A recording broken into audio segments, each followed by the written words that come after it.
পরিবেশনায় দিয়ারা আর স্থিতি। স্থিতি আবার আমার কলিগ কাম বন্ধু, ওর মেয়ে দিয়ারা। তো ওরা দুজনে একটি পারফর্ম করবে, একটু হাততালি হোক।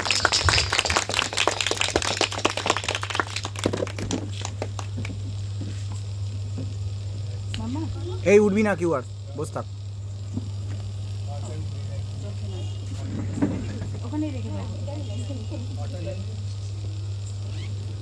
দেবুলনাকে ধরে রাখবি।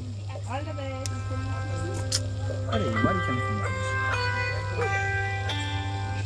আজকে যাবো না, আজকে যাবো না।